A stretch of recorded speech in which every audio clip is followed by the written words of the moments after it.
जय हिंद। देखिए, आज की क्लास में हम पढ़ेंगे क्लास 11th फिजिक्स अध्याय 5 गति के नियम। तो गति के नियम के बारे में जानेंगे कि गति का नियम किसने दिया था। तो न्यूटन के गति का नियम के बारे में चर्चा करेंगे।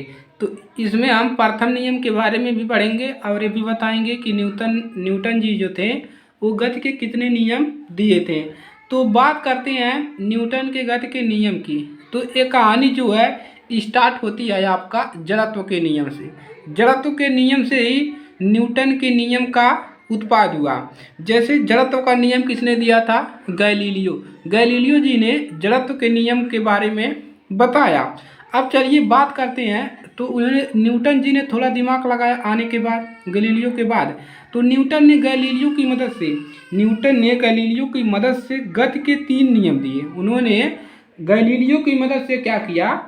न्यूटन जी ने गति का नियम दे दिया। कितने नियम? 3 नियम। तो उन्होंने कितने नियम दिए? प्रथम नियम, गति के प्रथम नियम, द्वितीय नियम और तृतीय नियम। उन्होंने क्या दिया?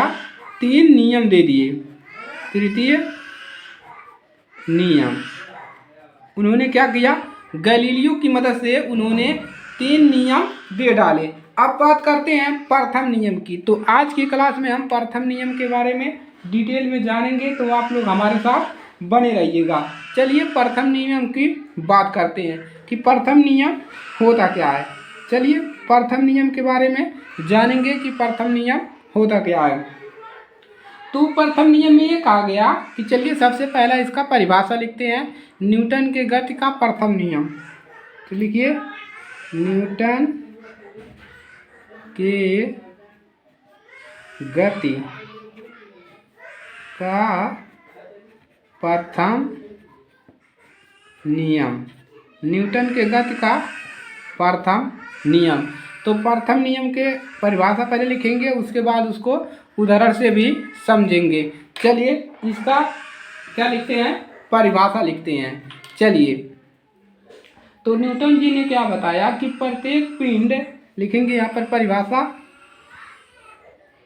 प्रत्येक पिंड तब तक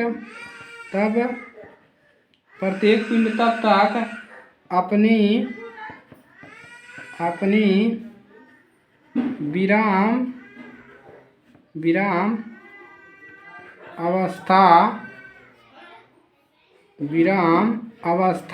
विराम अवस्था अथवा सरल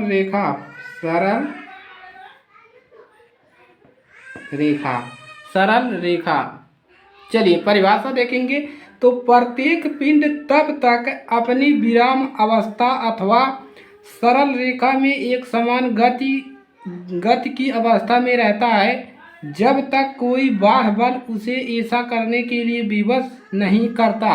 यानी कि कोई भी वस्तु है या पिंड है तब तक विराम अवस्था में रहेगा या सरल रेखा में एक समान गति करेगा अवस्था में रहेगा जब तक कोई बाहर से उसे ऐसा करने पर विवश ना कर दे।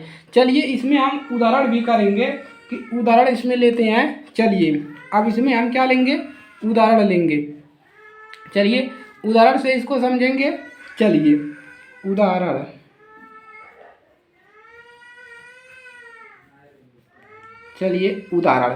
अब हम इसमें उदाहरण पे क्या ले लें? जैसे मेज पर रखी एक किताब, क्या रख ले लें? मेज पर विराम अवस्था में, मेज पर विराम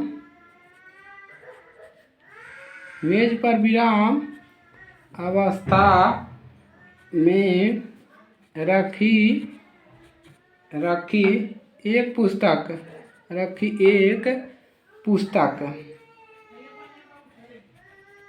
हम क्या ले ले?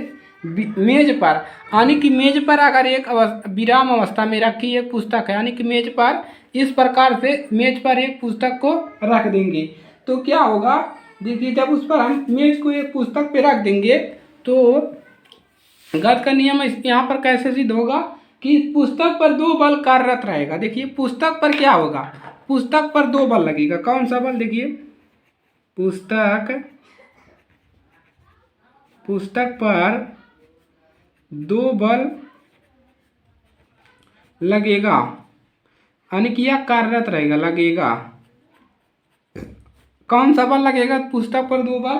पहला बल लगेगा गुरुत्व बल, यानी पुस्तक का जो वजन होगा, यानी कि जो जितने वजन का पुस्तक होगा, तो पहला इस पे क्या लगेगा, पहला लगेगा आपका गुरुत्व गुरुत्व गुरुत्व बल, गुरुत्व बल लगेगा, यानी कि पुस्तक का भार,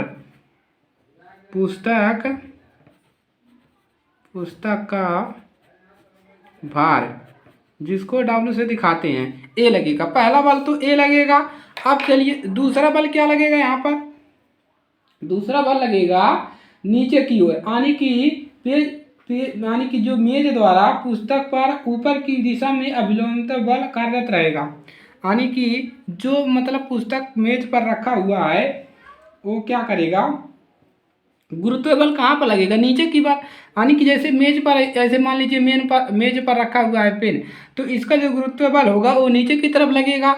और देखिए नीचे की तरफ लगेगा तो यहाँ पर लिख सकते हैं नीचे की ओर, नीचे की ओर, नीचे की ओर।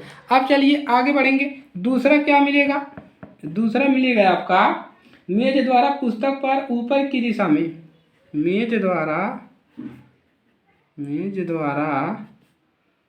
पुस्तक पर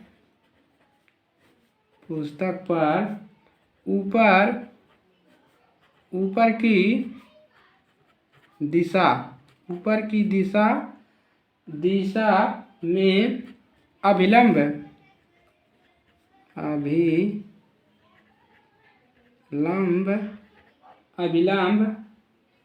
बल, यानी कि जो आर है, अभिलंब बल आर कार्यरत है, अभिलंब आर बल जो है कार्यरत है, आर बल लग रहा है। आर देखिए अब क्या करेगा, यहाँ पर पहला नियम कैसे यहाँ पर होगा साबित कि जो है देखिए गुरुत्व बल और जो पुस्तक की ऊपर की ओर अभिलंब बल लग रहा है, वो दोनों बलों को क्या कर देगा, निरस्त कर देगा। क्या कर देगा, दोनों बलों को निरस्त कर देगा, यानी कि कह सकते हैं कि जो ये आपका जो है W, यानी कि जो आपका W है वो किसके बराबर हो जाएगा, R के बराबर। एक दूसरे को क्या करेंगे, निरस्त करेंगे, एक दूसरे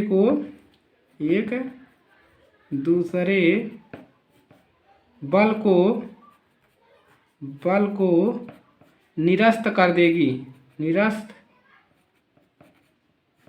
कर देगी, एक दूसरे को क्या कर देगी, निरस्त कर देगी। निरस्त कर, इसलिए पुस्तक विराम की अवस्था में है, इसीलिए क्या है कि पुस्तक जो है, इसलिए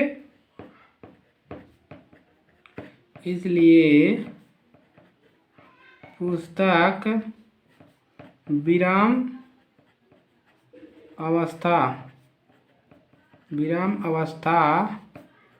में है। तो यहाँ पर न्यूटन का प्रथम नियम क्या हो गया, लागू हो गया कि पुस्तक जो है विराम अवस्था में है, क्योंकि इस मेज पर जो पुस्तक रखा है उस पर दो बल कार्यरत है, पहला गुरुत्वाकर्षण बल और दूसरा पुस्तक का अभिलंब बल जो ऊपर की तरफ कार्यरत है, ऊपर की तरफ। तो दोनों बल क्या करेगी, एक दूसरे को निरस्त करेगी। तो ये हो गया आपका न्यूटन के गति का प्रथम नियम। तो यहाँ से आपका पूरा क्लियर हो गया होगा न्यूटन के गति का प्रथम नियम। तो आज के लिए सिर्फ इतना ही, अगली क्लास में हम इसके द्वितीय नियम के बारे में चर्चा करेंगे। तो अगर ये क्लास अच्छे लगे तो वीडियो को लाइक कर लीजिए, और नए स्टूडेंट हैं तो चैनल को सब्सक्राइब कर लीजिए। चलिए मिलेंगे नेक्स्ट क्लास में, तब तक के लिए जय हिंद, जय भारत।